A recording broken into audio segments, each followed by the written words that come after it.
Hey, Prime members, you can listen to Watch What Crappens ad-free on Amazon Music. Download the app today.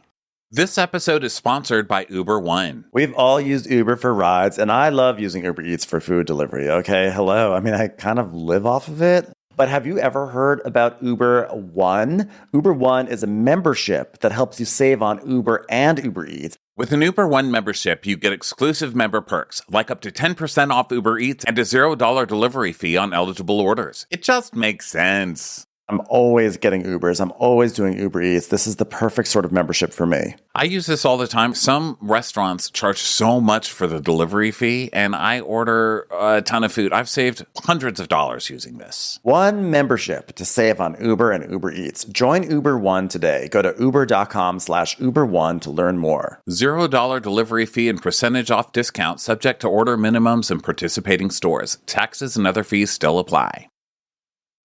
Get everything you need for your weight management goals, all in convenient daily packs with GNC. Enhance calorie burn and support immune health while you diet and exercise with GNC Energy and Metabolism VitaPack programs. I am really obsessed with this. I've got the Mega Man Energy and Metabolism Vitamin Blend, and I find that's been really wonderful. And I also use the Lean Shake 25. It's like they fit every product you want in one box, and you get up to $40 in savings just for opening it up. Save on GNC's best multivitamins and diet support and energy and metabolism VitaPack programs up to $40 compared to buying supplements separately. Welcome to one of the easiest ways to live well.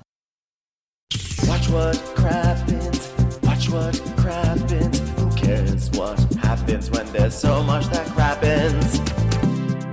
Crappens, crappens. Watch what crappens, watch what crappens. Who cares what happens when there's so much that crappens? Watch what crappens, watch what crappens. Who cares what happens when there's so much that crappens?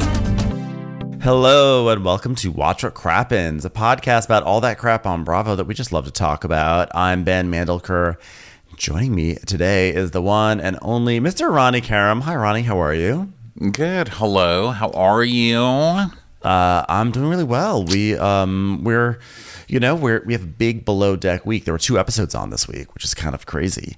So we are going to dive I don't know into... if they're trying to burn through these or what they're doing, because there are also 2 episodes on next week. So why are you burning through this so fast, guys? Is it because Below Deck Down Under's coming and you're trying to get rid of sailing? Is no one interested in this love triangle? What is happening?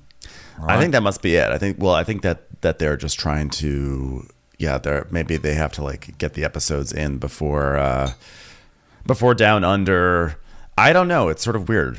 But either way, we have a lot of Below Deck, and we've recapped some episodes recently on our bonus episode, but obviously we're back here on our live main episode.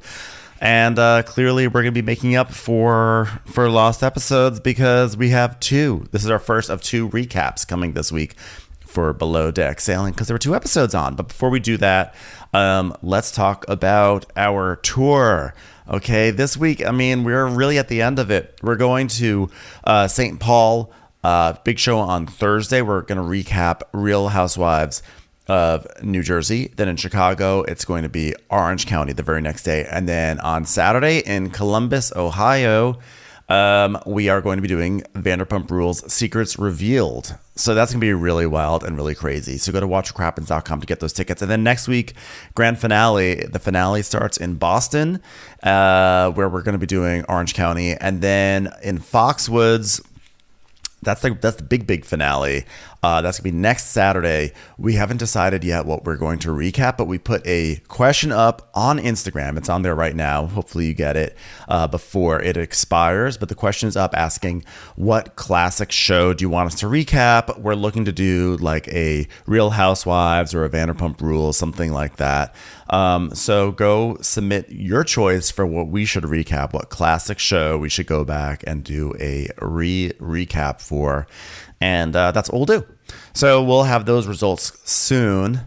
And then, of course, by the way, we're on video.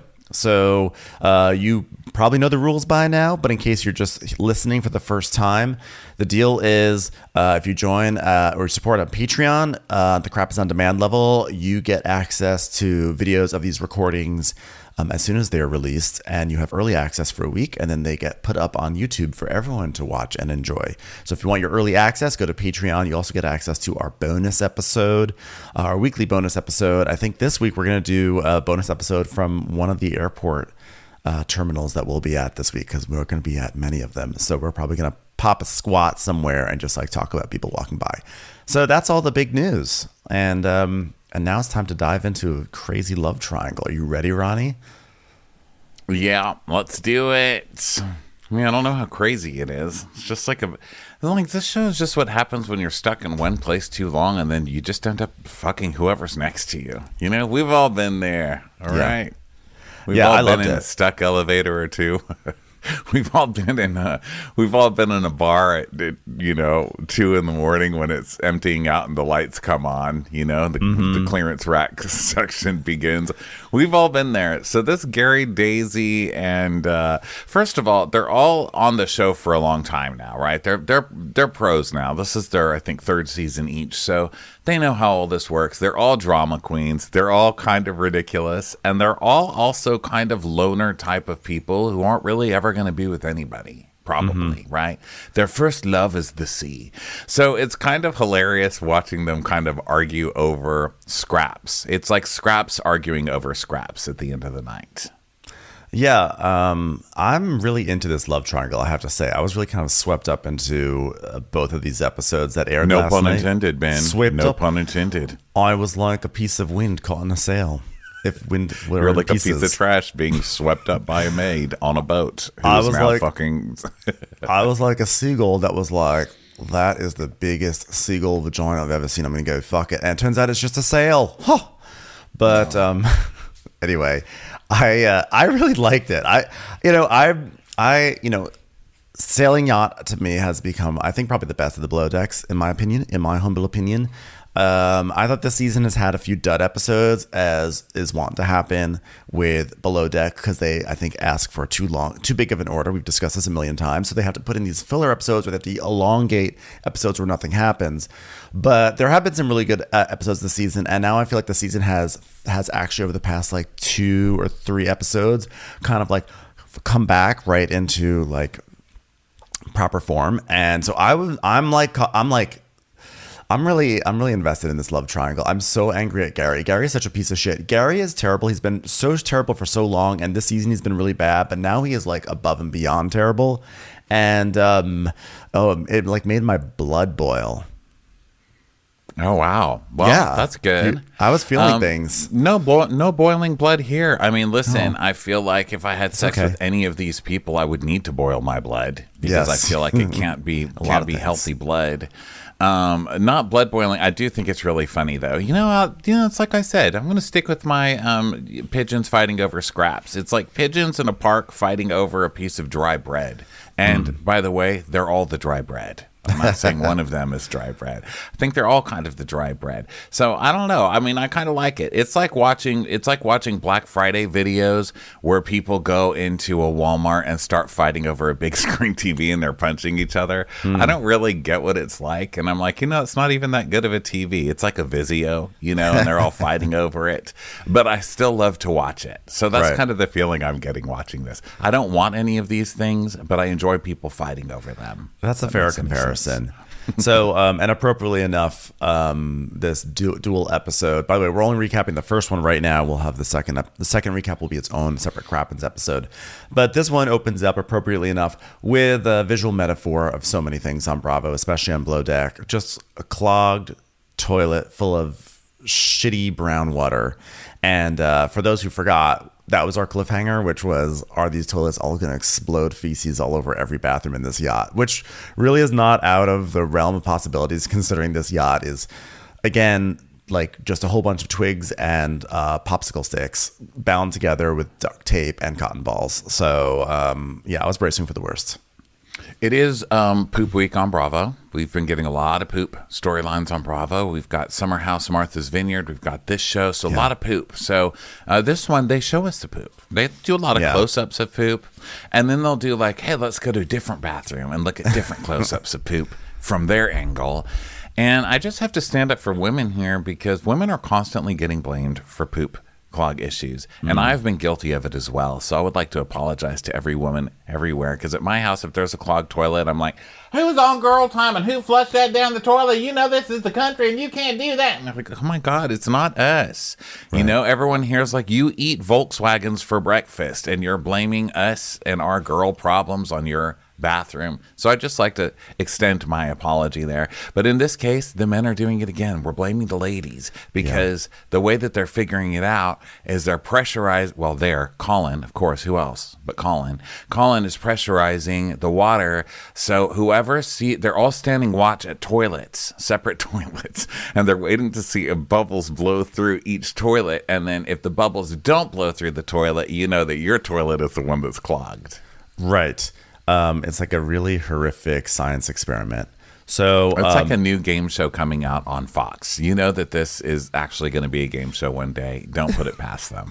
Hosted by Jane Lynch. Something about like Clog It with Jane Lynch coming this fall on Fox. So she's like, I've got it on my contract. I've got a fresh suit every week because that shit does get on me occasionally. So I will do it. I will do it for the $10 a week. I will do it.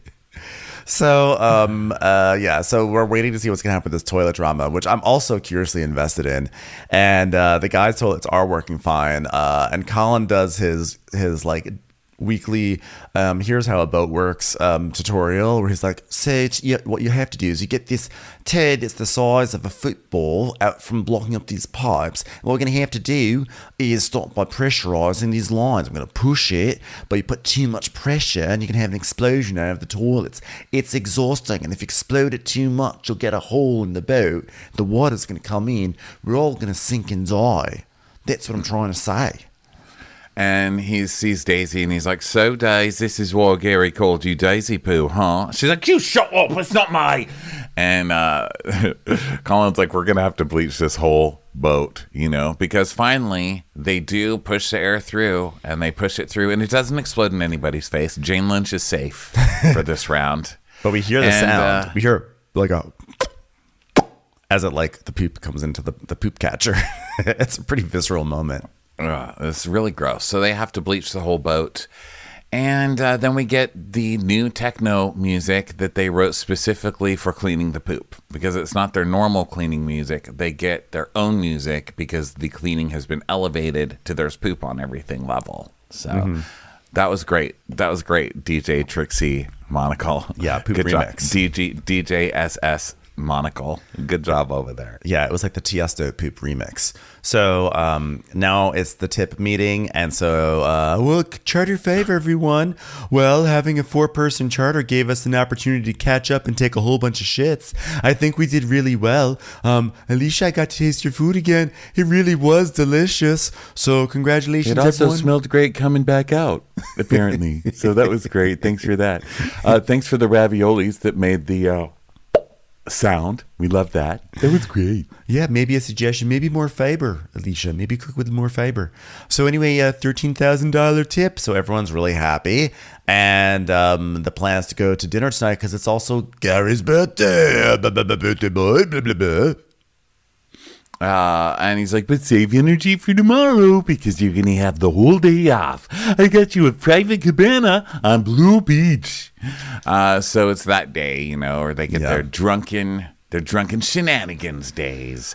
And we've still got half a season to go, which is insane because this is episode 10. Are we going to be doing 20-something episodes? Well, they always say it's half a season, but it's always like only 3 more charters, you know? I think. We'll see. That might be so. I don't know. Daisy drops a champagne glass, and Daisy's very excited about this day because she's like, "What's not to be excited about? There's Colin, there's beer, I'm stoked." Yeah. So now they're cleaning and they're setting up a party for Gary and everything. And Colin is making all these like fun cutout masks of Gary. And he's using like an X-Acto knife, which I appreciate that precision. And Lucy's like, I prepared my room for when I'm wasted later. I got water by my bed and I got a charger. I got magnesium. I got M&Ms. I got no condoms because what's my rule? No sex. I'm like, somehow you're still going to fall out of that bed, even with everything up. No shit. What you need is rope in the bed to tie yourself to it, and then a foam mat under the bed for when you fall off of it later. Okay. We need to protect your bones before we protect your phone. Okay. Exactly. So Daisy's walking around going, I'm convinced everything stinks of shit, which it does. It's not in your head. It's literally all stinking of poop. Does anybody want to go on this boat? Because they send out these emails to people throughout the season like, hey, you know anybody who wants to cruise and be on TV? Because they're always trying to find people to come onto these boats. No. I really don't.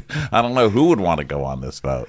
You're either going to die or be covered in poop smell. Is this boat even allowed to be on the water? This boat reminds me of, sometimes you just see someone with like a decrepit old truck, like a wagon sort of truck, and they just are whole, like that's got like plywood on it and literal tape, and you're like, why is this on the road in front of me? This thing is about to fall apart right in front of me. Is this allowed to be on the road? Do the authorities know? That's how I feel about Parsifal right now. I like every time they show the engine room where there are like literal blankets from Marshalls that are taped around pipes. I'm just like, this cannot be safe for the seas.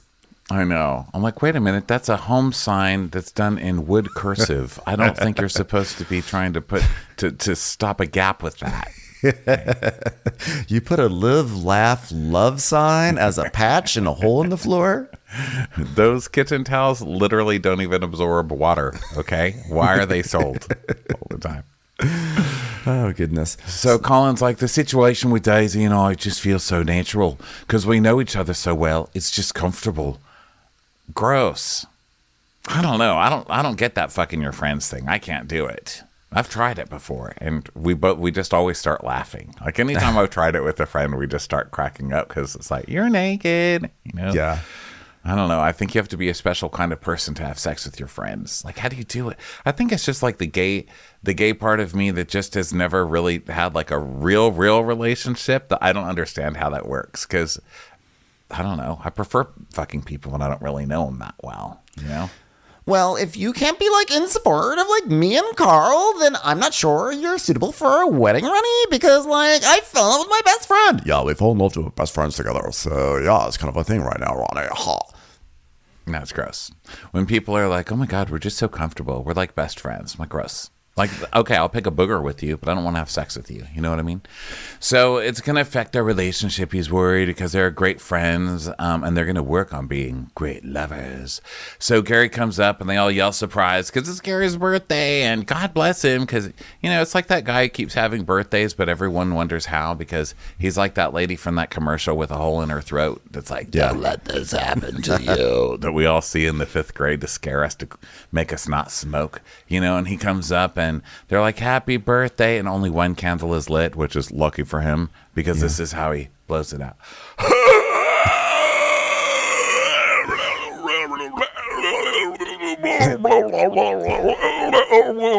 The candle flames just kind of like wavering, refusing to go out.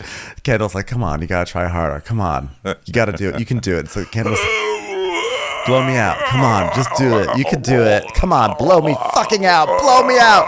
Come on, blow me out. Do it. Come on, man. The candle just jumps out of the cake and onto the floor, like to extinguish itself. I know. Gary also does that thing where he chokes on his own laughs. He's like, and you're like, oh my God, someone please just give him an oxygen mask at this point. Yeah, Gary. My God, I feel like if I had a pencil, I would just shove it down Gary's throat to sharpen it. It's just like pure sandpaper. So, Gary's like, well, I want to have the best birthday ever, and you gotta go, and you gotta go, and you gotta go. So Don't laugh. I can't. It grosses me out. it's terrible. I and- won't unleash it. I won't do that noise anymore because I think it's like not worth the pain. The accuracy is not worth the pain. And you know what's funny about this to me is he's like, you get a Gary and you get a Gary. He's doing the Oprah, like, you get a car and you get a car and you get a minivan and you get a minivan. And everyone was all excited. It was like the biggest giveaway on TV ever. And then everyone figured out that they were stuck with the taxes. And that's just so something that Gary would do. You know, it's like, you get part of Gary, you get a little part of Gary, you get, and then you're just left holding the bag later. You know, either Gary's not going to pay for dinner, Gary's going to give you some STD, Gary's, you know, it's just, it never ends up well for people who find a Gary under their seat. I feel like this is how COVID felt when it like arrived in 2020. It's like, hey everyone, like you get a Gary and you get a Gary and I'm Gary. Like the COVID's actually named Gary and it's like so excited. It's like, it's my birthday. I'm a new virus. It's my birthday. Hello everyone. And everyone's like, oh please. But everyone just somehow everyone gets Gary in the end. And it doesn't matter if you've had a vaccine. It's too late. We've already been Gary'd, you know? It's like you're as cautious as you can be, but you're going to eventually get the Gary. Yeah. Yeah. And then there's like protests about Gary. So then Mads is like hanging off of Gary's shoulders because she's going to be nice to him again because she was mean to him last episode. She's like, are you going to be mad at me? You're such a needy ass. And Gary's just like the clip of him bitching to Lucy on the beach right in front of Alex, so Lucy would go tell on him so he could start some drama and get some attention, where he's like, I don't know why she's not paying any attention to me. Yeah, that really is my feelings. And then, of course, Lucy went straight to her and was like, you know what I said? I said that you hurt his feelings. Mads is like, oh. So Gary's like, well, there's not enough Gary for everyone tonight. Blah, blah, blah, blah, blah, blah, blah. And Daisy's like, well, why don't we drink every time you fuck another waitress, Gary? And so now, like, oh, poor Gary. Gary's sad now that Daisy said that. Despite Gary inflicts so much pain on so many people season after season, but God forbid someone gives him a little shit. So he's like, Daisy, please come down here, please. Daisy, can I ask you a favor? Just because it's my birthday, like, you have to be nice to me. And she's like, well, I'm always nice to you. And she's like, no, but like, you can't shove me under the bus tonight. Like, you always bring me down in front of everyone. And then we see a montage of Daisy just like shitting on Gary. Yeah. She's like, yeah, Gary needs a joy and his belly's out of control. Cut to, your floor's open and brush your hair. Cut to, you just had dinner, but there's people that need to go to bed and you're smoking a cigarette, Gary. You fat, smelly, hair unbrushed, man-bunned idiot. Gary, you missed a goal in second grade when you're playing soccer. Think about that. It's like, oh, blah, blah. And she's like, maybe I took it too far taking the piss out of Gary, but if he was so upset, I don't know why he never brought it up till now. I don't really got it. So she's going to try and out-victim him by being victimized that his feelings were hurt. And then he's going to try and out-victimize her because she's getting him with her wit, which he is not... he does not have as a weapon. What am I trying to say? He's not armed with. His weapon is hurting people's feelings with his penis. It's like breaking their hearts or making them feel he has feelings with them and then fucking around on other people. But she can use the wits. So he's like, this isn't a fair fight. Yeah, I don't know if they're like, I don't know if it's a victim off, but I think it's for sure he is trying to make her feel bad. It's like he's basically doing he's negging essentially. He's gonna try to make her feel really bad, and then she does feel bad because of it, because he plays mind games all the time. Right, and then she walks around telling everybody, how could he make me feel so bad about making him feel so bad? I was like, oh my God, for Christ's sake. Commercials. Here comes one right now. Hey, it's Ronnie and Ben here, and we're best known for covering all things Bravo, from Real Housewives to Below Deck. And since we started the podcast, we've dissected a lot of shows that have featured hilarious, insane, and internet-breaking moments. A moment is iconic and has definitely broken the internet when people still use the GIF years later. I mean, Ronnie, what's your favorite Housewives GIF? I cannot resist sending the Teresa table flip. There's something just so pure and beautiful about her rage when she flipped that table. And that moment really put Housewives of Jersey on the map. I mean, that's still what everybody talks about. I think it's on her resume. It is iconic. And speaking of flipping tables, I am seriously flipping out over the talent in Audible's new singing podcast competition series, Breakthrough. We've been listening to a few episodes now, and we're just completely blown away by all these 5 artists and their raw talent. Yeah, and it's like really cool. They all have different personal and musical backgrounds. Like there's country, there's Caribbean, there's Cuban, and their backgrounds just like they really shine through during these songwriting challenges. It's been incredible to witness them dig deep and push themselves to the next level because the coaches really aren't just there to say like, you're good or, you know, that was pitchy. They're really trying to develop them and their voice into their own artistic creation. It's pretty cool. Yeah, that's so true. So I personally am excited to see who's going to stand out in the next episode. And these competitors are not holding anything back. And we are both here for it. So check it out for yourself. Listen on Audible or wherever you get your podcasts. Go to audible.com/Crappens. That's audible.com/Crappens. If you're like me, you can't leave the house without grabbing your favorite pair of sunnies that fit your vibe, whatever the occasion. At Sunglass Hut, you can find every shade of you with a curated summer product selection. Check out the selection that includes a wide range of styles from the biggest brands like Dolce & Gabbana, Versace, Burberry, Ray-Ban, Oakley, and more, plus 12 shades only available at Sunglass Hut. Their personalized services, both online and in-store, expert sales associates, and the latest technology mean you will easily find something perfect to elevate your summer look no matter how indecisive you are, hello, that's me, or how many styles you're after.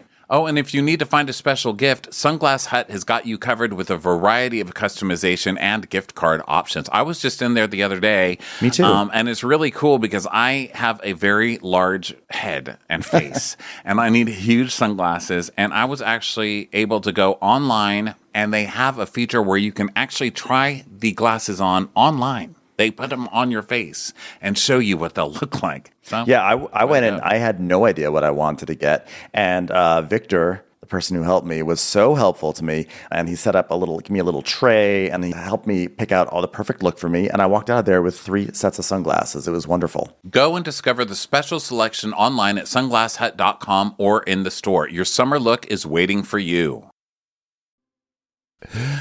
So then Chase is like, I'm not the smartest guy in the world, but tonight I'm trying not to offend anybody because I respect women and I like them. So my goal is to be just less. Tonight, instead of telling them, hey, can I take shots out of your tits? I'm going to say, may I have a sip out of your breasts? See if that one works.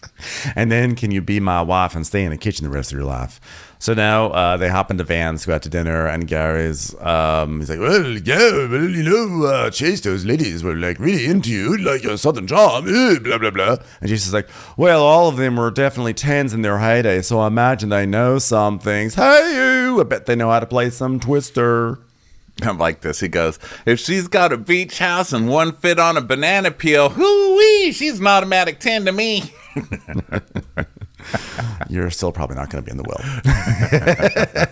If that's what you're looking for.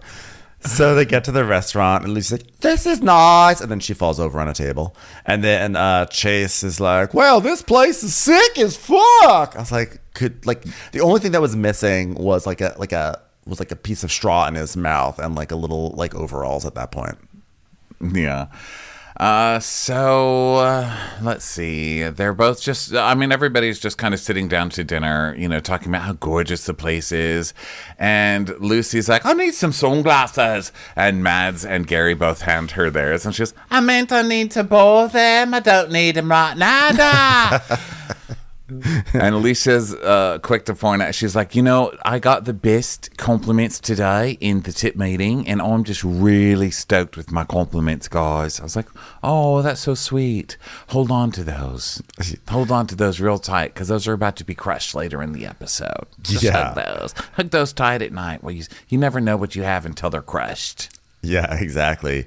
So then Daisy pulls Alicia and she's like, well, I feel awful. You know, Gary pulled me down and was like, can you please be nice to me tonight? And I'm like, oh my God, I always thought I was nice to you all the fucking time. Every single time I told you your fly was down or your body odor smelled or you're just a big old man slut. I thought that was very nice of me.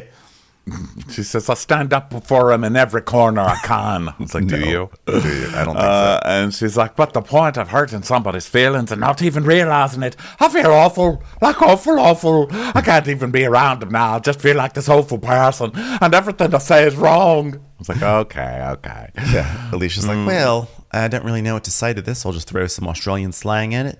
It's a pretty hectic situation. All right. See you later, boy. Is that Australian slang? Hectic? Hectic. This is so hectic. Yeah, Australians always say that. They love saying that something's hectic. Well, it's hectic. It's like when Americans say random. That's so random.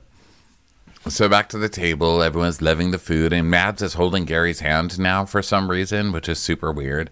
I like that Mads is like the Gary in this situation. You know, Yeah. she's like, I'm just going to string him along. And then I'm going to crush him. Then I'll string him along some more. Then I'll crush him. Then I'll have sex with him. Then I'll crush him some more. Yeah, I'm really digging Matt. I'm liking Matt so much more than I ever thought I would. But yeah, she's like holding his hand. She's like, oh, I guess it's his birthday, so I'll hold his hand. So he's like, well, I really love this affection, Matt. And she goes, is it not enough? And he's like, no, like it's more than enough. She's like, well, this is more than I normally give, so you should be happy. And Alex is watching them, and he's like, I mean, if I was just more forward, apparently that's what works for Mads. Like, she would definitely go for me, but that's not my style. And knowing that Gary is, like, hyper dramatic, stealing the boss's girlfriend might not be the best move. Yeah, I mean, I understand playing hard to get, but there's also just, like, being hard to get. Like, being, like, not just, you have to tag in a little bit if you're going to play hard to get, you know? I think Alex is the top shelf. I think he's just like watching the homelier people have sex. Yeah. Alex is like, I'm not fighting for any of these people. Are you kidding? I'm Alex. Have you seen me? Have you seen me? Do I need the wind? All right, cue the wind machine, please. The wind machine, his hair is just like blowing back gloriously as he winks at the camera. He's like, I'm not fighting for any of these fools. You fucking kidding me? Yeah, it's pretty remarkable that he has not fallen into the below deck trap. Like, he has not tried to enter a love triangle. He's just sort of like, whatever. I'll go back to Miami. So now Daisy's with Colin, and Colin's like, so what's happening in your world? She's like, oh, I'm just over dinner. I'm over it. And then Chase is like, can I just say, by the way, to all these future mommies, that I have never been to a dinner with lovelier looking ladies in my life. And I'm not hitting on you. I'm just saying, cheers to mistakes that I regret already. Now, who will let me do a shot out of their bosoms? Anyone? Anyone? So they do shots, and he just like crashes into the van, and he's like walking his feet on the ceiling, wasted, you know. So it's like that drunken time in the van, and Gary and Mads are making out, and so Alicia has Chase with his feet on the ceiling, and then she's next to Gary and Mads making out. And she's like, guys, I'm stuck between a lot here. All right, can we maybe, talk about something normal? Prep work. It would be fun. All right, if you had radishes, beets, and filet, which would you prep first? I'd go with the beets personally. Mary, prep, filet. Who wants to play? Mary, prep, grill. Okay, I grilled the radish. I know, surprising. I prepped the filet, and what was the other one I have to do? I don't remember the other option I have, Mary. There's a radish, a beet, and a filet. And I do something, whatever it was, the beet. I marry the beets. You commit to a relationship because I would never want to put it in my mouth, and I don't think you have to do that with married people anymore. I would grill the radish because why not? Who's ever had grilled radishes? And I would fillet the beet just so it would look violent in the goddamn kitchen, so my husband filet would never try to touch me. Well, what about this? What about what was it? It was grill. What were our options? Marry, grill, fillet. Can't play this game. Grill, right? You're cut off from this game. Marry, fillet, marry, or grill. Okay, how about this one? Marry, How about fillet, or kill. burn yourself, burn yourself for like a grill. Which thing would you like to burn yourself on? Burn yourself with sugar, burn yourself with fire, or burn yourself with hot air. Which would you rather? It's like, Alicia, we don't want to play your chef games, okay? They suck. I'm still workshopping the 3 options, but I really like the burn thing. It feels very relatable Harry, to people. shuck, or till. They're like, oh my God, now we have to till something? Farm to table. Farm to table.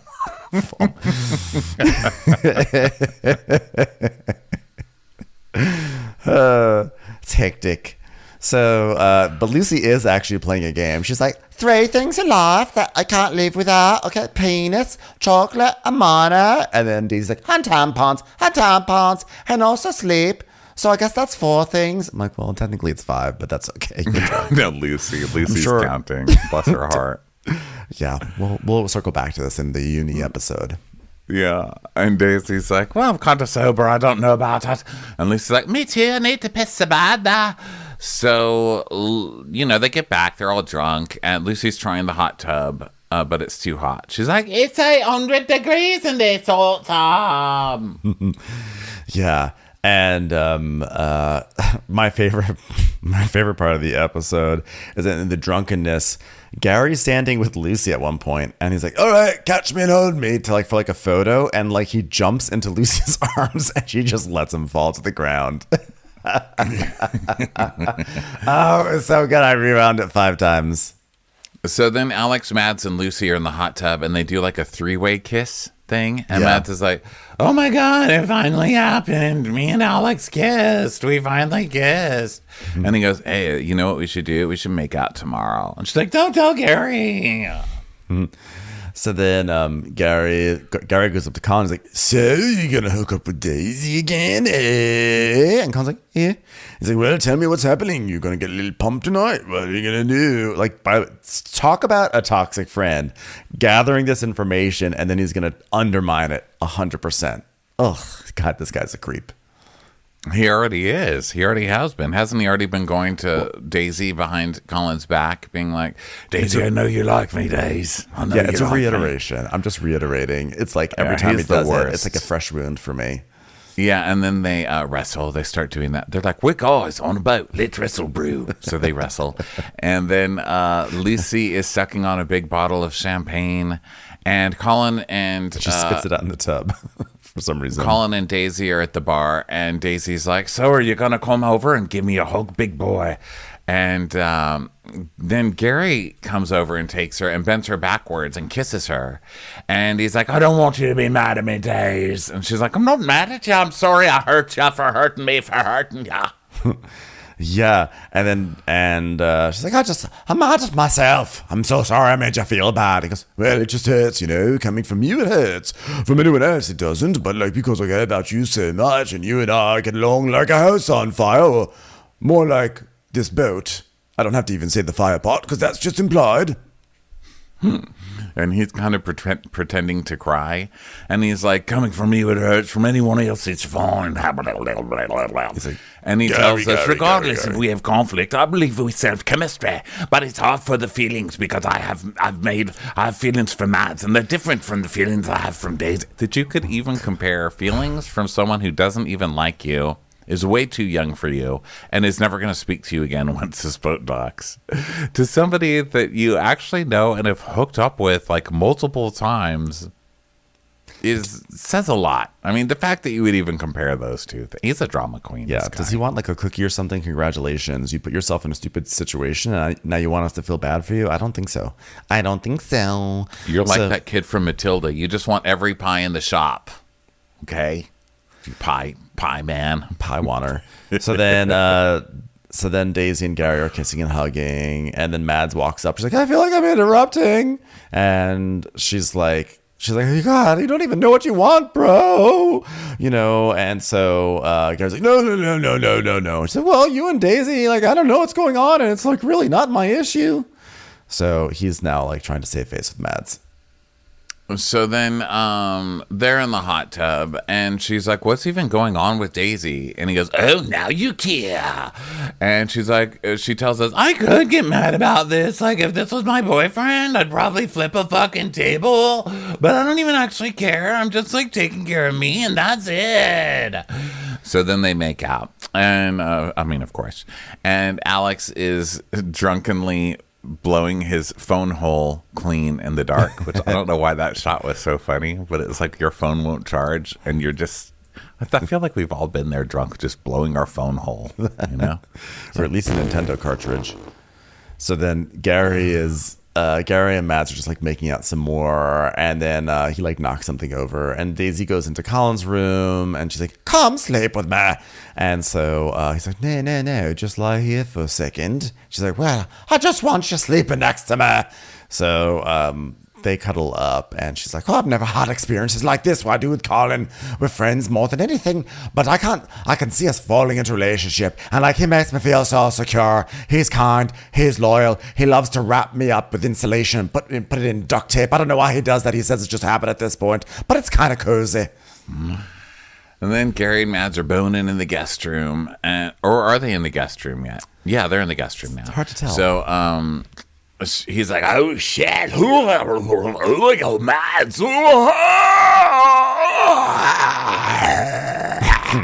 Happy birthday to me, happy birthday to me. Oh, goodness. What does Gary's penis do? Because you hear Mads like, oh yeah, like she's apparently enjoying herself. How can you sleep with that? Listen, he's had a lot of experience, so one thing I will say is that he probably knows what to do. But yeah, that's what I'm saying. I just can't His imagine. penis must be like whatever he's doing with that thing must be amazing, because he sounds like He sounds like a hot air balloon, like being shot down from the sky. You know. he sounds like some sort of vessel that's sinking in a bog. It's just the last few bubbles as it goes under. It's like,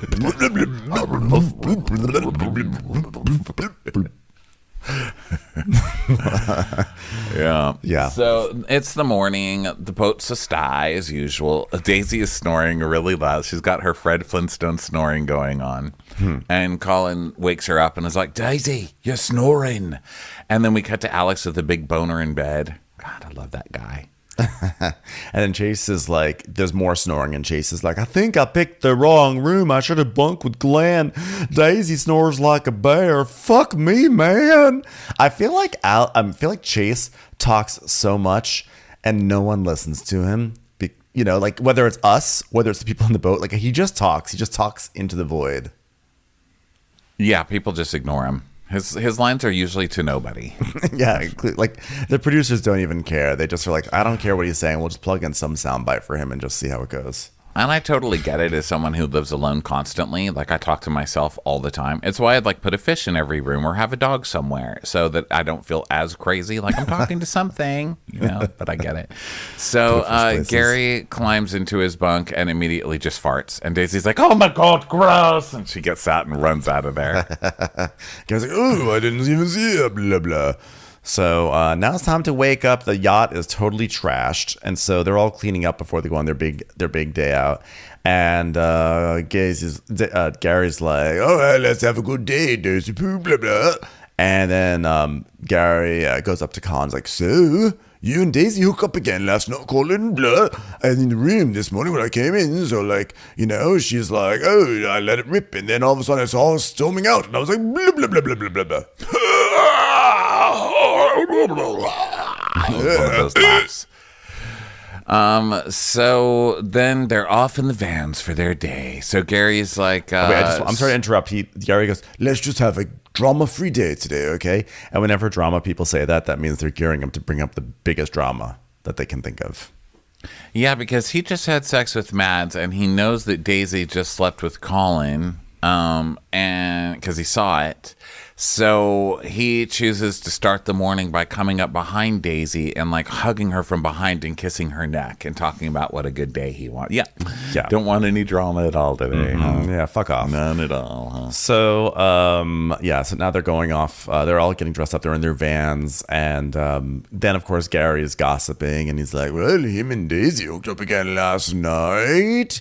And Colin's like, well, how do you share a cabin with that woman? I mean, she snores like a fucking freight train. And Matt's like, well, I wouldn't call it normal snoring. So then Daisy in her van is like, I'm so sweaty. And Chase is sweating his balls off, man. And she goes, yeah, men sweat. I slept in Colin's bed and I was like, you're literally like a radiator.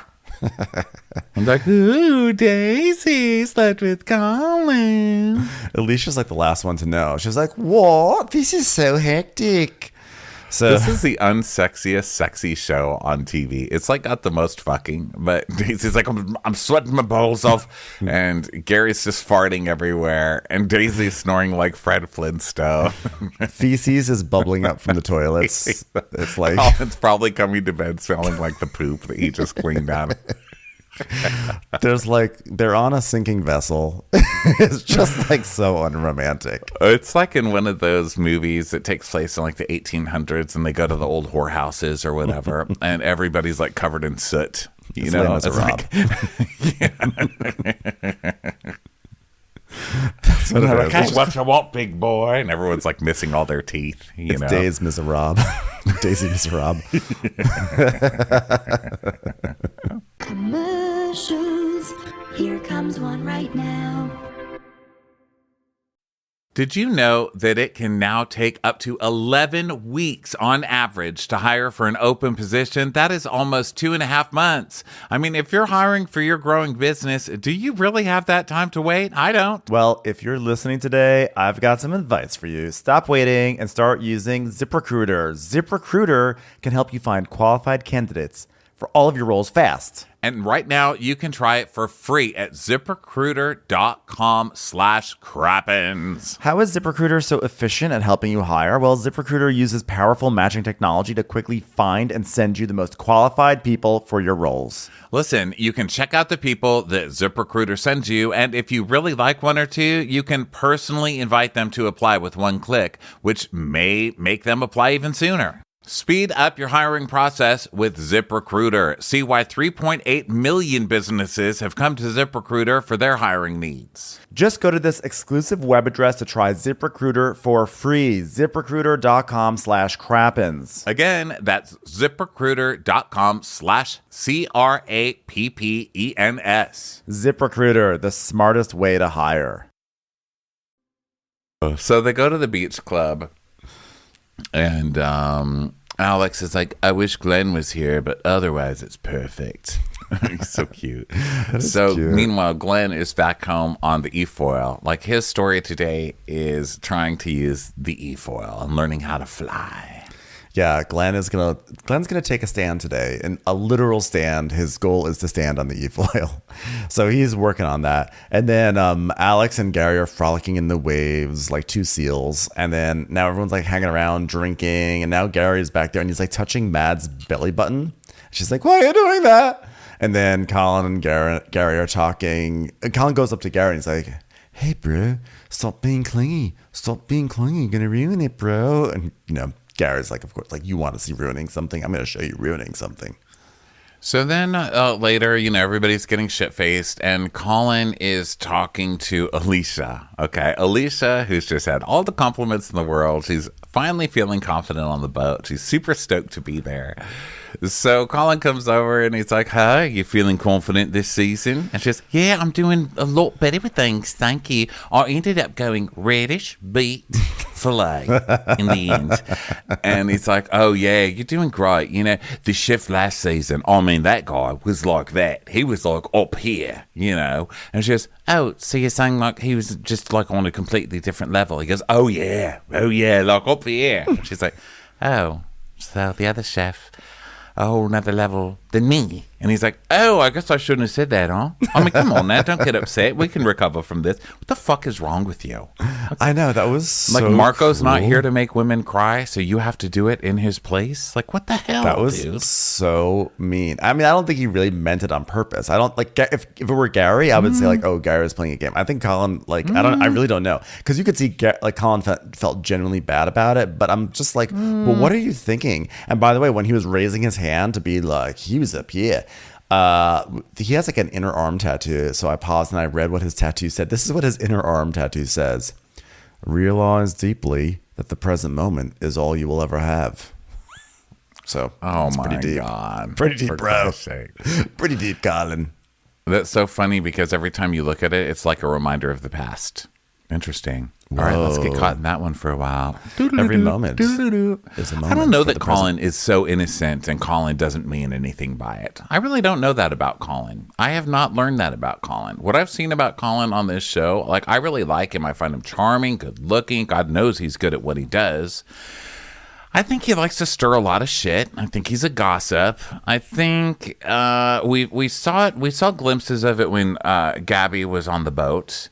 And I don't know. I mean, I think that part of him might just, the producers are like, fuck with her, make her do something. We've got a chef that hasn't broken down all season. Make her cry. Do something. I mean, what the hell? Why does a chef just get to like coast, you know? Because that seems like a pretty purposeful thing to do. To go up to a chef who you know has had a rough time, like feeling secure this season, and be like, yeah, the last chef was way better than you. So I'm glad you're feeling confident. I know. Especially when you start the conversation off with, you feeling confident? I don't know. There's something fishy going on there with this guy. Yeah, but also like having been on the receiving end of so many moments like that, people just don't think. It's shocking. We always are suspecting ulterior motives because we watch so many, especially Real Housewives shows, where there are ulterior motives that usually pertain to like presence on a show. But like there are like a huge number of people who just don't think before they speak. By the way, I'm one of them. I just want to say I'm one of them. I was going I'm to the say, ringleader. hi, welcome to Watch What Crappens. I know. Welcome to this podcast. Yeah, But you it's sound like an amazing. iTunes review. It's amazing how many people will just say stupid ass things. People say stupid things all the time, and it's not to let Colin off the hook. It's just shocking how stupid people can be. And while he is a shit stirrer, to his credit, he's also a shit pumper and capturer. So he does deal with a lot of shit. He does clean a good toilet. He does. So we'll give him that. So he's like, oh, God, I shouldn't have said that. We can recover from this. And she's like, I mean, I feel like I'm finally finding things simpler in the galley. And he goes, oh, you know what it is? It's like that he's 12 years older than you. So that's what it is. It's not that he, of course he's better. How can you be that good when he's that much older than you? And she's like, I'm going to go to the bathroom. And he's like, are you upset? Let me clarify. It's not that. It's just more like he's innately talented, and you probably had to learn it, and you really haven't learned it very well. That's all I'm trying to say. No, that came out wrong. I think what I'm trying to say is, you're not a very good chef. No, that's not what I meant to say. Help me out here. It's like, all I'm trying to really say is that, you know how you're really good at crying? He's that good at cooking. Yeah. You know how like every time you put your hand on the stove, you burn yourself and you never learn? He's like that, except he always learns and he doesn't burn his hand. He just cooks really well. Sort of like that, you know? Yeah, it's not great. So she's just like runs to the bathroom to cry. And she's like, what a dickhead thing to say to somebody. And she's like, I'm just striving to be my personal best. I don't need someone bringing me down. And so Chase is now talking to Colin. And Colin's like, I mean, what did I say? And Chase is like, can I give you some advice, bro? When a woman asks you how she compares to someone else, you say, you're the best, okay? No matter what, dummy. And he's like, oh, so I should just lie through my teeth. That's what I should have done. And he laughs. He's an asshole, We get glimmers of this guy being an asshole, and this is one of those times. So Alex is really having a great time, by the way. As bad of a time as Alicia's having, Alex is having a great time because he's in the sun and he's got wind in his hair. So Gary's like, oh, you look like Jesus, bro. Blah. And Alicia's meanwhile like bawling in the bathroom. And then the girls are all like talking about Colin being super hot. And Alicia's like, I would wrestle him. I would wrestle him for Daisy for him any single day. And Daisy's like, oh, don't you worry, we can all share. So then Daisy's like, well, Gary's like, Daisy does have a model body, doesn't she? I love your body. Daisy, come on, give me a spoon. Which is like, I don't know, like, I feel like Gary really pushes it.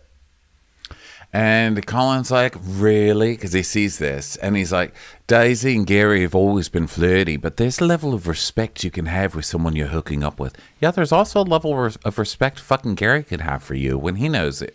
Like, why are you getting all pissed off at Daisy? No, I think he's getting mad. I know, he's getting mad at Gary, I thought. He was getting mad at Gary.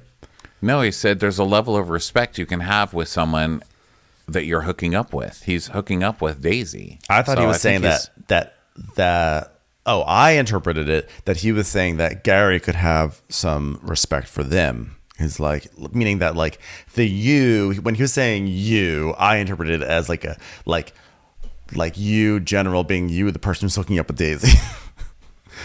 But you're saying it was at Daisy. You can have a level of respect with someone you're hooking up with. I mean, I don't know. It doesn't really matter. So, I just wrote, why is Colin? I guess it does, because I'm saying Colin's completely failing this episode. I was like, Colin gets a failing grade for this episode. Okay? He's failing to me. So Mads and Lucy are sitting together, and Lucy's like asking about Gary. Like, how you feeling with Gary? It must suck to be Lucy, you know? I don't like to be in that position where it's like, you have to be the one asking the person who's getting everything. It's like, wow, you must really hate winning Monopoly every single time we play. Is that difficult for you? Is that difficult? Everyone's in love with you. Does that hurt you in any way? How's that going for you? Yeah. And Mass is like, I mean, I just don't take him seriously. I mean, look at it. Look at his personality. Look what he's doing. And it cuts to him. He's like trying to motorboat Daisy, but he's sort of just giving her like a raspberry on the chest. And he's doing the dirty dancing lift also. Where he's like, oh, I had the time of my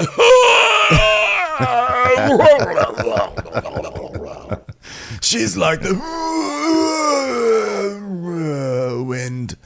So Mads is like, I can't fucking talk to Alex or whatever, but without it being an issue. But like, I'm not going to give this too much serious emotion to someone who's like not going to put serious emotion to me. And she's right. Like the moment she like does anything towards Alex, Gary gets all jealous. He's like, well, are you talking to Alex? But then he can like go up to Daisy and like faux motorboat her and like hug her from behind and ask for cuddles and for spoons and kisses.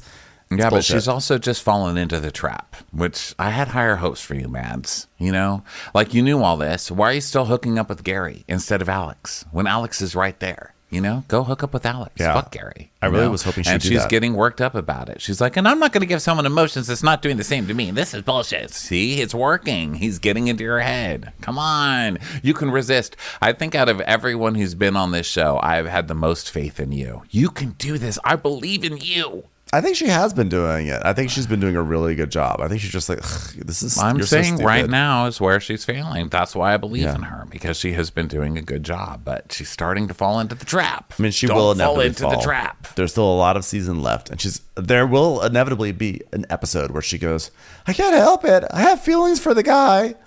So that's what they always say. That's what I'm I have saying. feelings for the kid. I see the for path. The guy. I see the path being walked down. I'm just be strong. Just be strong. You don't need to do this to yourself. So, yeah, Lucy just feels bad for Madison because she thinks that Madison feels trapped, and then Lucy's like, yeah, you should go like talk to other boys because Gary's never gonna be your boyfriend, you know. Then it cuts to Glenn, and now the music is very serious. It's like Master and Commander music. It's like dun dun dun dun dun dun dun dun dun dun dun, and he's on his little foil, the e-foil. He's like, this time I'm gonna do it, okay? And he like gets on and he stands. He's like, oh my god, I'm doing it. Oh Canada. And then he falls off. Oh, Canada. Oh, Kit Kat bars with no corn syrup in them. Here I go. Oh! This is for you, Celine. Maple Leaf all the way. Oh, Katie Lang, look at me now. He becomes intensely patriotic when he succeeds at things. yeah. So then Gary's lying on Daisy's lap now. And Chase is wanting to pour shots down their throat. And Colin goes to check on Alicia, right? And he's like, are you okay? Did I upset you? Is that all right? I've tried to put a call into my other chef friend, but he's currently at a James Beard nomination ceremony. So I would have introduced you, for him to give you some tips or something. Hey, let's just talk about something that has nothing to do with cooking. So, I don't know, what kind of car do you drive? Do you have Michelin tires? Because my friend, he has, he said he got a Michelin tire for each one of the stars he got. Oh, sorry. Sorry about that. Oh, I just wanted to make you feel better and let you know a lot of people don't have great readings in a Zagat. I just wanted to bring this along, read you a bedtime story. It's quite common to have only 2 Yelp stars, okay? So it's all right. A lot of people do. So she's like, I'm fine. Obviously, it's hard to hear. I just want to be awesome. You know what I mean? And he's like, yeah, I should have known better than to bring something like that up. I'm an idiot. You're an amazing chef. Come on, let's be friends. We're good. All right. She's like, all right, we're good. He's like, all right, there we go. God, I can't wait for... What are you going to make for dinner tonight? Peanut butter and jelly? Is it going to be something like that? Listen, you're an amazing chef. And I'm sure you walk into any elementary school in this country and they would be happy to have you. I'm sure nobody does as good a Salisbury steak as you. All right.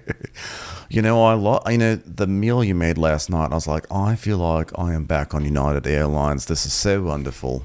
Back in coach. So Daisy and Gary are still doing their weird flirt friend thing. And Daisy's like, so are we friends again? And he's like, oh, it's Days. And she goes, I don't know what he farts on her or something. Because she's like, you're gross. You're actually gross. Yeah, and then... like, it could be anything. Yeah, does he really, at her? Does he fart noise. on her? Does he burp up her nostrils? Like, who knows? I would believe any of it. He could just be, rubbing his eye and, goo comes out. So Daisy's like, that's me. Actually, I should check. Your eye boogers. So Gary's like, well, I wonder what Colin's going to say about me. Or Gary says, blah, blah. And Daisy's like, oh, you're so worried about Colin. Colin's fine. And Gary's like, kiss me. Kiss me, kiss me, kiss me. She's like, no, kiss me, kiss me, kiss me. He's so gross. So disgusting, okay? She doesn't want to. She's also into a new guy. It's, so disrespectful of her, not let alone also his friend. It's just Yeah, but she's also doing it too. She's going like, no, Garrett. But she's also over there being lifted and doing the flirt with Gary. And he's lying on her lap, And I think she's thinking Colin doesn't care. He knows we have this kind of energy. You know what I mean? Whereas Gary is purposely trying to piss off Colin or get back at Colin in some way. But they're both giving me the ick right now. Well, he's still, regardless of that, he still should be more respectful. So Daisy is she's like, well, I've made it clear that Colin's who I want to be with. I think Colin is the healthier choice from Gary. Well, it's just a game to him. I think he wants me because he can't have me. Yeah, what every man wants to be compared to a rap. Wow, I think I've made it clear Colin's the healthier choice. Oh, wow. Are you choosing the salad over the slice of pizza today at lunch? Sounds romantic. Can't wait to see those nuptials. So, yeah, she's saying that she just feels I just feel like I'm a number to Gary, but the difference is I'm the 20th Peter, as in I'm not there. Can't get me. So, well, I'm sorry, Burger. I'm having the bowl today. I'm going to Sweet Greens today. That's what I'm saying, McDonald's. So now they all do some sort of salmon race into the beach on their stomachs. They're just frolicking, and it's just lots of silliness, etc. And then Alex and Mads are sitting on loungers, and they're clasping hands, and he's like, finally. And he's just saying how he's having the best time. And she's like, we're basically on a vacation, having a holiday. He's like, yeah, that was a really uninteresting comment. But despite that, I really like you. You're pretty pretty. And she's like, yeah, finally some alone time we've been waiting for. And he calls her pretty and she calls him pretty. And Gary's watching them all annoyed. He hasn't just been doing, the time of my life number from Dirty Dancing the whole time. So then Chase and Alicia are watching Colin and Daisy in the ocean together.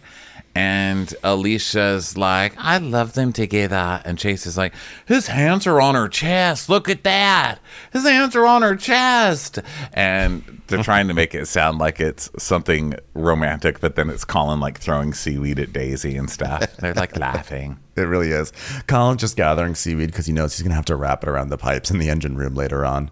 So now it's time for dinner. So they all like put on their makeup and dress up and everything. Everyone puts on their most beautiful evening clothes. So in the case of Colin, it's his most formal free t-shirt with sleeves cut out. And Gary is that they're like Daisy and Gary and Colin are kissing in front of Gary, and Gary's like, whoa, bye, like this is ridiculous. Like kissing in front of me is ridiculous. Ugh. I can't say what I want to say because this is a recipe for disaster.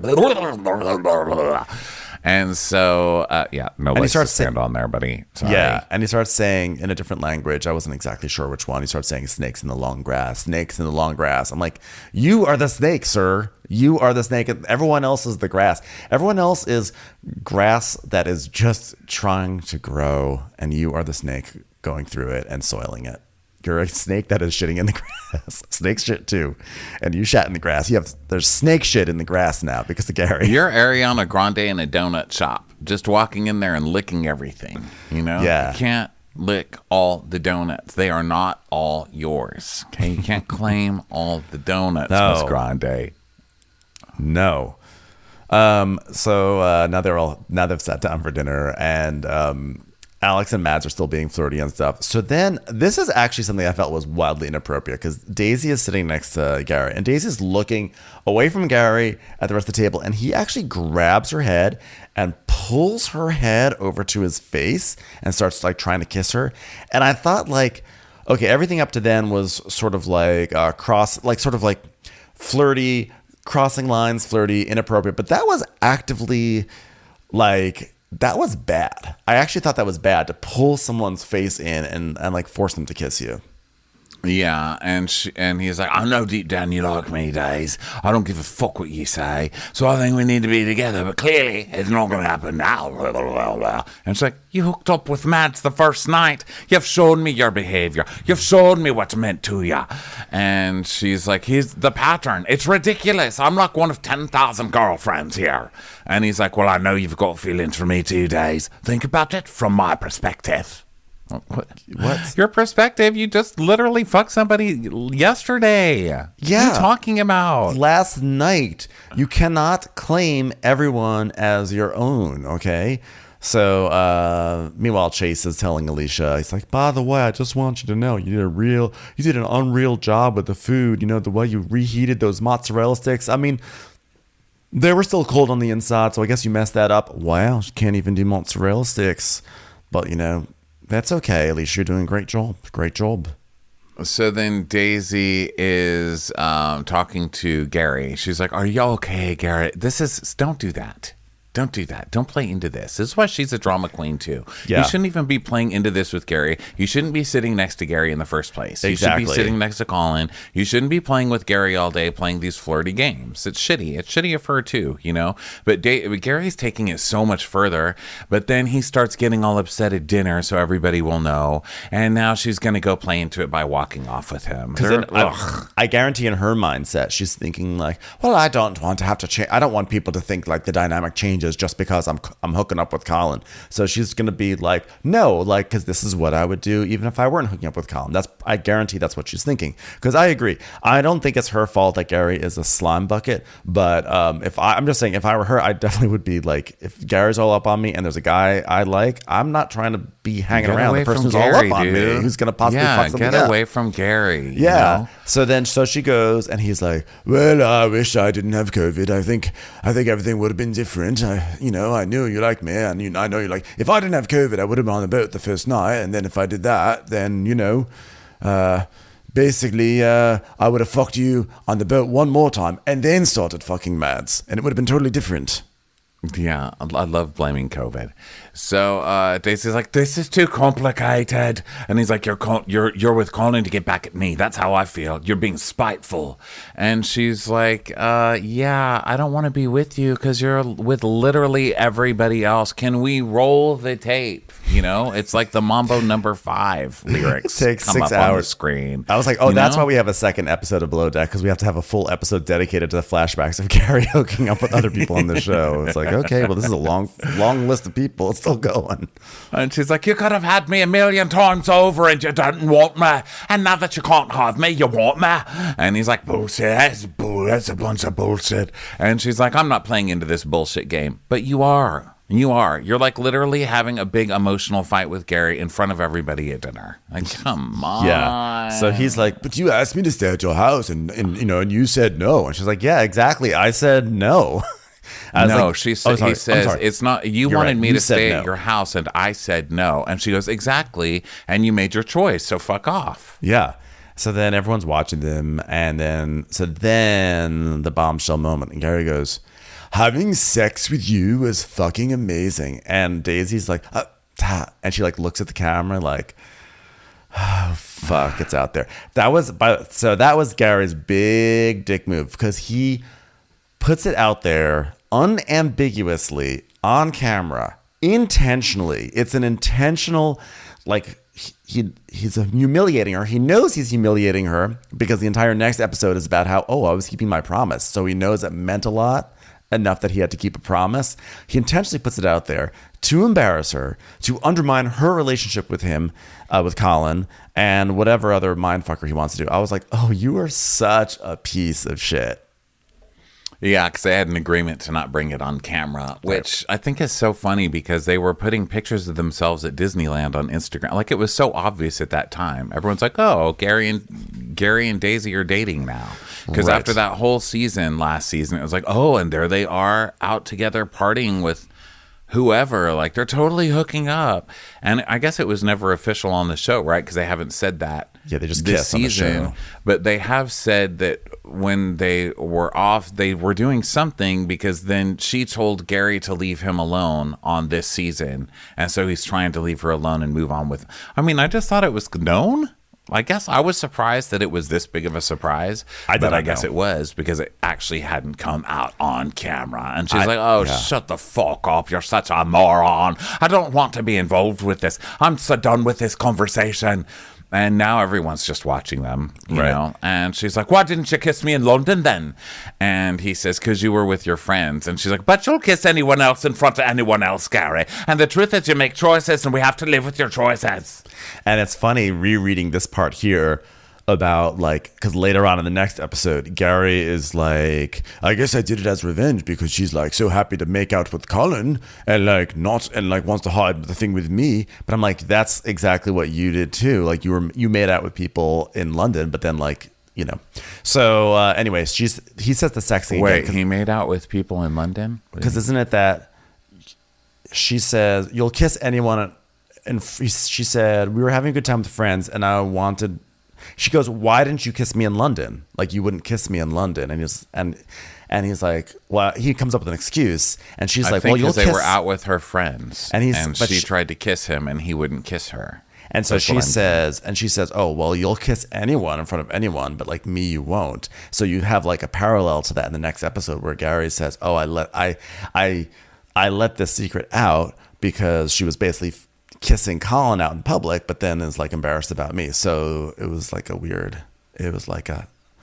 I guess, yeah, they both have some secret. they have issues with public weird. public facing affection.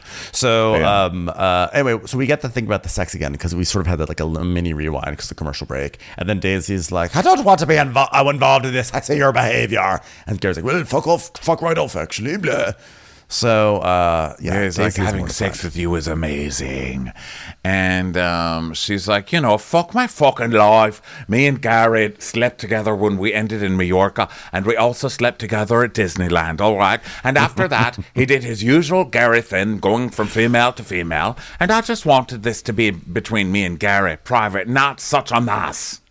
Well, you guys already messed it up when you ruined your like sexy international fling where you had sex in Mallorca and then you followed up with sex at Disneyland. You just really killed that. Now I see why this never really got off the ground, because when you followed up with sex at Disneyland, it just doesn't have that same sort of like exotic flair as like the Mediterranean. Sun-kissed. Well, it's also can be sun-kissed makeout traumatizing, I would sessions. imagine, because you go to Disneyland on a date, you have sex, and you're surrounded by like what could be the consequences. It's just screaming, snotty children everywhere. You know, I mean, how's that supposed to make anybody go back for more? You know, Talk about a tower of terror. So Daisy's like, I don't know what to say. I don't know what to do. I don't know what you want me to say. It's been done. It's happened. So Gary's like, so there's no chance of this happening again. And she's like, no, we have to fucking move on, Gary. I can't go in the past, okay? You're with Mads. I'm with Colin. I really like Colin, and I feel a lot for him. But it's just how I feel for you. It's what it is. I don't know what to tell you. and I think she literally says, "I feel for Colin like I feel for you." I was like, "Oh God, this is a mess." So Colin is seeing this and he's like, Gary, what the fuck? You know, so now Daisy comes back to the table and she's upset but refuses to talk about it. And May I so say this something? is just a mess. Yeah. Sorry, I have a thought. Go ahead.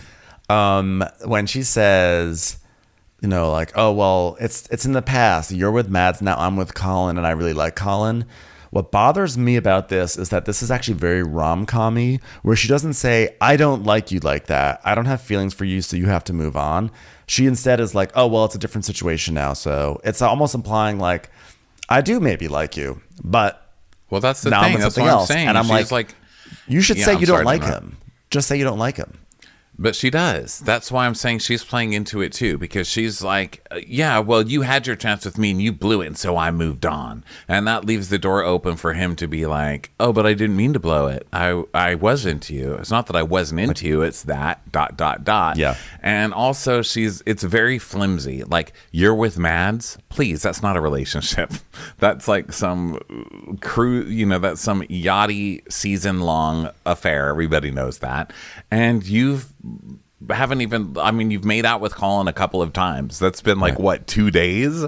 So it's not like you're both in other like real relationships either yet. So it does seem where it's like, you had your chance, you blew it, and now he has to spend the rest of the time convincing us that they're the ones who are really meant to be together. So, yeah, I feel for Colin, but he should have seen that one coming. I mean, everybody's known what's between Daisy and Gary. I mean, it's been obvious this whole season there's been crazy stuff between them. So, I don't know. I would have just stayed out of that one. I just wish that she had authoritatively said, I don't like you. Like, I totally get it. She's like, well, I was open to you and I liked you, and then you just proved that you're totally not reliable, so I've moved on and whatever.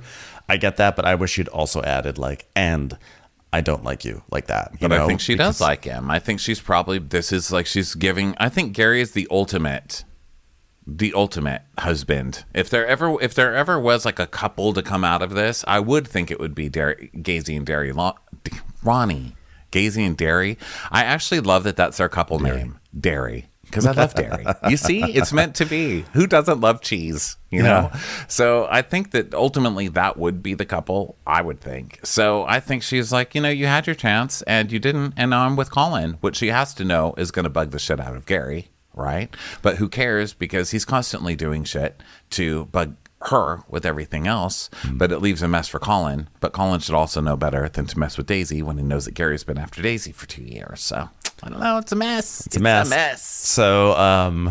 So Colin's asking Gary what that was all about, and Gary's like, well, Daisy's ridiculous. It's Daisy.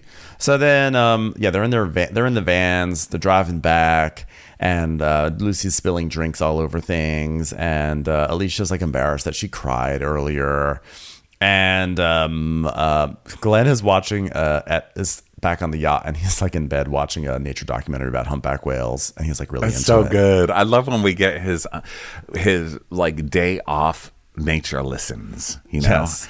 Although they've never been observed while mating, scientists have concluded that humpback whales have numerous sexual partners. Also, during a Gary storyline is perfect. Yeah, exactly. Because we never really witness him mating either, but we know he has numerous sexual partners. Also, no one has observed humpback whales mating. How is that possible? I don't know. Part of me felt like that actually was not what was playing on his iPad at all, and that the producer just put that audio in there just to fuck with us. Maybe he's really watching Ozark, but He's watching Lingo. So, so then Gary's asking if he and Mads are going to. I'm sorry. I can't go on yet. I just need to put out a request. Somebody please observe humpback whales fucking. Like, how has that not been done? Like, it's 2023. We know a lot of shit right now, and we don't know that. Go watch them. Somebody sent a goddamn camera down there. What do I have to do everything myself? Okay, thanks, Ben. Go ahead. Well, if it was a fake, what I'm saying is if it was a fake documentary that the Below Deck producers put in there, then that may not be factual. The humpback whales may have been observed, I think. That might be that could be hard to find. I don't like you trying to trick me with hypotheticals. You're like, well, if this was fake, then that could be fake, but we don't know this is fake. Wait a second. You're really fucking with the facts in my head. You are the king. You are the king of saying, well, what we're really seeing here, she doesn't mean that for that. She means that because she wants another contract and she's fighting for a contract. Right, so but you're layering it with multiples to try and fuck my brain over. Okay, I'm just giving my conspiratorial theory about the nature. It's just I'm applying it to a nature documentary instead of a Real Housewife. Well, you're fucking with my brain, so have fun scrambling my fucking brains. You're a master chef at that. There, are you happy? You are the best chef. I'm looking up. Have we observed humpback whales mating? Okay. Humpback whales mating. This is they have never been observed mating either in Hawaii or anywhere else in the world. But by traveling to Hawaii, female humpback whales make themselves accessible to sexually active whales. A lot of them. How do we know this? How do we know if you've never seen it? If a whale mates in Hawaii, but nobody is there to see it, did the whale mate? I don't know. Then where are the baby whales coming from? You know what? Humpback whales then are sort of just kind of like Gary and Daisy, just never observed.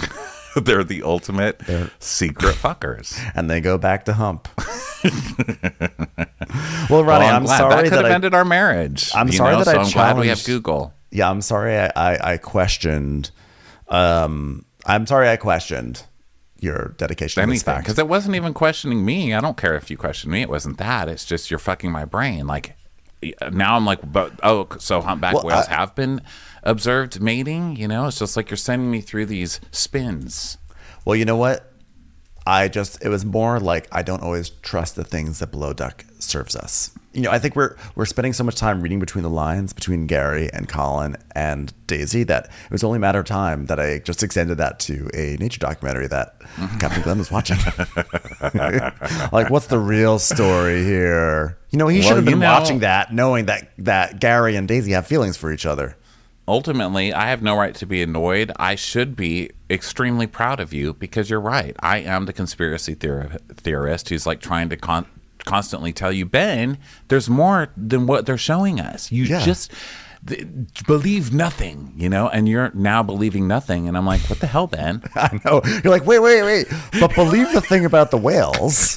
Like, you literally can't win. You're like, believe nothing about human nature, but believe everything about whale nature. If you already didn't feel married enough to me, there you go. Okay? You just can't win. Nothing you can say is you're not going to be able to win. Okay, so let's go on. Because we've still got another one of these biatches to do. So the man arrives. It's now sunset, and Daisy and Colin are hugging. And Colin's like, so is there any drama? And she's like, no drama, no, come on. Just call me Mary J. Blige. Yeah. And he's like, I'm not stupid. He's like, I'm not stupid. Come on, man, what's going on? And she walks off. And so then Alex and Mads are flirting at the bar. And they're hugging, and he's like, are you okay? And she's like, I am. I really love you. And he goes, yeah, I love you. I'd totally smash you. He goes, I don't want to hurt anyone's feelings on the boat, but Alex is a grown-ass man. Like, with Gary, I'm getting like a grown toddler boy with STDs. Like, I really did not play my cards right. I'm like, you're only in your... Look, you've taken the first trick, okay, in Hearts. There's still many more tricks to come. Like, you don't have to go for the same suit, okay? Change it up.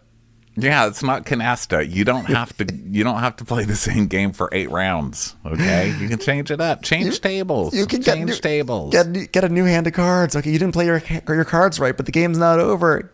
New hand. Shuffle. Deal out a new Move to the hand. Slots. Move to the slots. Move to the slots. Please go to Craps. Digital poker. Anything. Just go see Cirque du Soleil. This whole casino. So Alex is like, okay, so are you going to come upstairs or what? Like go in the hot tub? And she goes, okay, but I have to use the head first. As soon as you say head, Gary appears. Yeah, I know. It's like head. Gary pops up like, oh, head. He like whips out his dick and then farts. And everyone starts singing Deo. So then Gary... Wiener juice. We blah, blah, blah, blah, blah, blah, blah, blah, blah, blah. So Gary is blah, blah. Blah, blah, blah, blah. It's a very short-lived song. Blah, blah, blah, blah, blah, blah, blah, blah, blah, blah, blah, blah, blah. Daisy, Daisy, come and Colin go. Blah, blah, blah. Okay. What's wrong with us? So those whales. The funny thing about whales is that they don't hump in public. They're very discreet. The discreet whales, okay? Okay, so Gary comes out of the bathroom. Alicia's stumbling around wasted, and then we get split screens, okay? We see Alex drunk, walking around the hot tub, not going in, not really knowing what he's doing because he's fucking Alex, So it's just a typical Alex is wasted scene. But then it's in split screen with what Gary and Mads are doing. So Gary pulls Mads in the room and she's like, but Chase is asleep. But they start hooking up anyway. And by the way, like he pulls her in the room like a caveman grabbing his wife by the hair. Like he just like yanks her in. And the thing was, I was excited. I thought, naive Ben, look, earnest Ben, non-conspiratorial Ben had this moment of like, I think this is going to happen. I think this is the moment where Mad says, fuck Gary, I'm going to go to Alex. So I really thought she was going to go upstairs to Alex and they were going to make out. And then when Gary pulled her in, I was so mad. And then I thought, well, maybe she'll still do it. I'm just naive to think that was going to happen. Yeah. Didn't happen. I mean, you said you were going to go upstairs. You have to go upstairs. You said, at least just go upstairs and be like, I'm not going to come upstairs, and then go back downstairs. Yeah, because it's not like it's her duty to go hook up with Alex or anything like that. Who knows if they would even hook up? They probably would have just hung out. But the fact that you just ditched somebody and said you were going to meet them somewhere and then you didn't show up there, that has happened to me. Didn't show up. Like he's just like standing there, the wind in his hair. It was not nice. Alex, come here. Let me hug you, Alex. Give me your Alex. All the humpback whales are sad. So I know the humpback whales are all mating. They're like, haha, even we're fucking getting some right now, Alex. You loser. Not that you can see it. Alex sees the humpback whales having sex. Wait, I saw it. But there was no one here to witness it with me. No one will believe me. I saw humpback whales fucking. Yeah, Alex, the only person in the world in history who's ever observed the humpback whales. So she never comes up, and so Alex is like, well, I guess I'll just fuck myself. I was like, finally a storyline I can get behind this season. God, can we just show that? We opened with your boner. Why not? So he just like passes out right up there. And then Lucy is getting into Daisy's bed. They're all kind of like climbing into multiple beds. Lots of people in different beds. And she's like, I just want to go to sleep. So he goes to a guest cabin and he starts snoring or something. And then Alicia's texting her boyfriend saying that she misses him, which has no consequence to anything. And then Lucy goes upstairs and finds Alex. They wake up Alex. They bring him downstairs. It's just sort of like lots of musical chairs with people. Alicia's boyfriend texts back, oh, I'm sorry it took me so long to text you back, but I'm actually watching MasterChef right now. Just saw the best chef I've ever seen. She's like, oh. He's like, oh, wait, hold on a second. I just got a James Beard Award, which is so strange because I'm actually never even cooked anything. They said best bicyclist. Yeah. So Alex goes to bed. Lucy goes outside and finds Alex sleeping. He's fallen asleep. So she's cracking up and she brings him into the room where everybody's kind of in each other's bunks. And she drops him in there. She's like, this is fucking gold.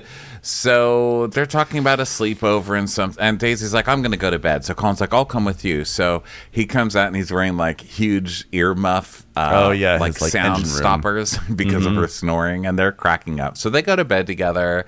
And meanwhile, Gary is topping Mads and they're about to bone. And he's like, should we go to the guest room? And she's like, oh, that's fair. So they move on to the guest room. And then Daisy and Colin are making out. They're, like, really and she making out. stops. Yeah, she's like on top. And then she stops.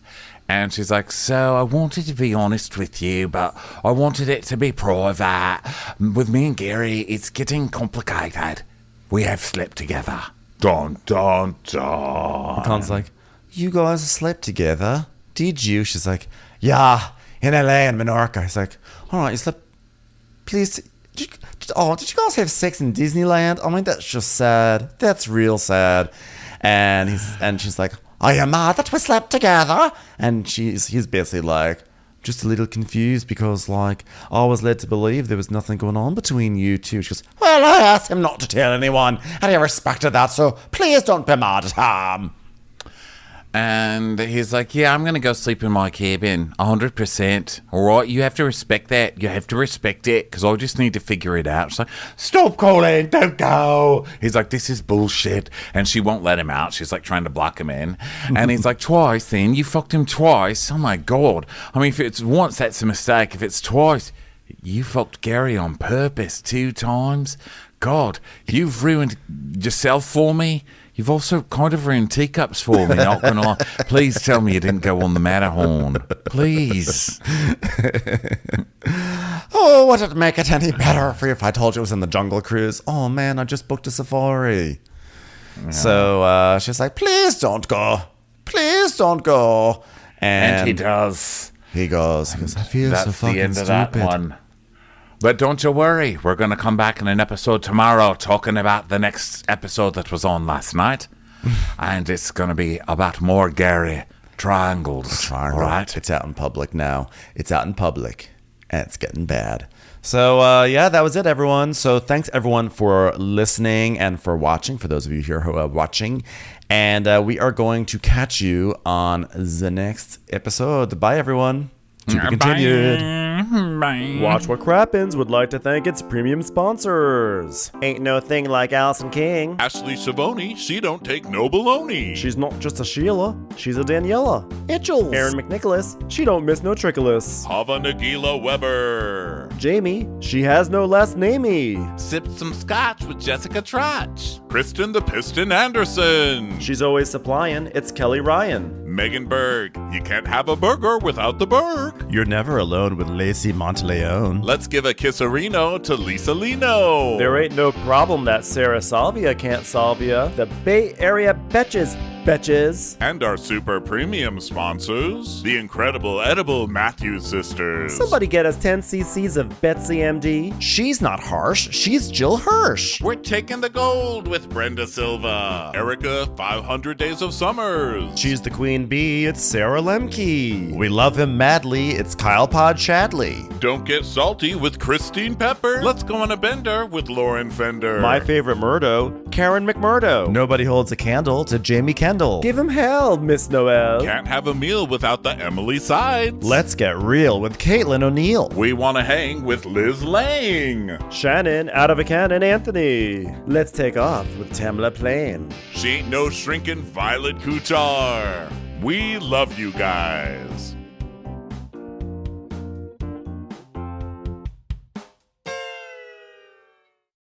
Hey Prime members, you can listen to Watch What Crappens ad-free on Amazon Music. Download the Amazon Music app today. Or you can listen ad-free with Wondery Plus in Apple Podcasts. Before you go, tell us about yourself by completing a short survey at Wondery.com/survey. Raising kids can be one of the greatest rewards of a parent's life. But come on, some days parenting is unbearable. I love my kid, But is a new parenting podcast from Wondery that shares a refreshingly honest and insightful take on parenting. Hosted by myself, Megan Gailey, Chris Garcia, and Kurt Braunohler, we will be your resident not-so-expert experts. Each week, we'll share a parenting story that'll have you laughing, nodding, and thinking, oh yeah, I have absolutely been there. We'll talk about what went right and wrong. What would we do differently? And the next time you step on yet another stray Lego in the middle of the night, you'll feel less alone. So if you like to laugh with us as we talk about the hardest job in the world, listen to I Love My Kid, but wherever you get your podcasts. You can listen ad-free on the Amazon Music or Wondery app.